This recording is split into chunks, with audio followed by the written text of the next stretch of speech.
À remercier, au nom de toute la ville et du conseil municipal, le docteur Perret, qui a été l'architecte de ces par une action. Le comité de quartier du Pil, c'est une vieille association qui est née en 83, qui a été formalisée en 83, même si les gens étaient militants un peu avant. Donc ça fait 27 ans que l'association comité de quartier est au service des habitants. On a créé 10 emplois sur le quartier, même si les gens nous ont quittés après, mais en tout cas dans de bonnes conditions.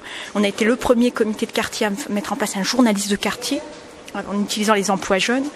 On a eu un écrivain public qui est reconnu sur la place publique. On a un permanent habitant qui fait son travail d'animateur de la vie associative.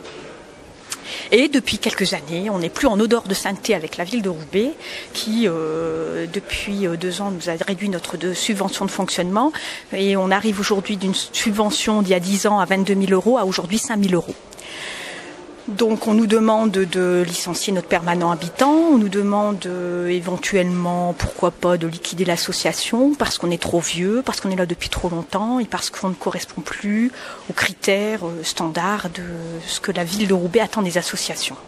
Donc on manifeste aujourd'hui pour dire qu'une association c'est d'abord une liberté de s'associer et de parler, et que l'instrumentalisation par les pouvoirs publics du monde associatif n'est pas tolérable dans une démocratie digne de ce nom. Voilà. Comment les habitants du quartier qui fréquentent le comité ont pris la nouvelle? Très mal, parce que pour eux, le comité de quartier, c'est le 62 rue de C, c'est leur maison de quartier. D'ailleurs, ils utilisent ce vocable. C'est un lieu où ils sont d'abord écoutés. C'est un lieu où on prend en compte leurs paroles, où on la respecte, même si on ne trouve pas toujours des solutions. Mais où, en tout cas, on est leurs voisins. Donc c'est comme souvent dans les quartiers, hein, quand le voisin disparaît, on n'est pas rassuré. Donc les gens sont pas du tout contents. Donc là on retravaille sur. Jusqu'à présent on avait essayé justement dans nos relations, pour préserver nos relations avec la mairie, on n'est pas forcément allé jusqu'à dire tout ce que la ville nous faisait subir, y compris en termes de maltraitance institutionnelle. Aujourd'hui, on a dit les choses clairement aux habitants et les habitants découvrent que notre démocratie n'est pas forcément aussi jolie qu'elle ne paraît. Quel message vous voulez faire passer aux élus alors aujourd'hui? Respectez-nous, parce que c'est nous qui votons quand même, et que quand on représente moins de 10% de la population de Roubaix, il y a un peu d'humilité qui pourrait venir dans les relations. On est là aujourd'hui, premièrement, parce que la ville ne nous donne pas les subventions pour fonctionner normalement.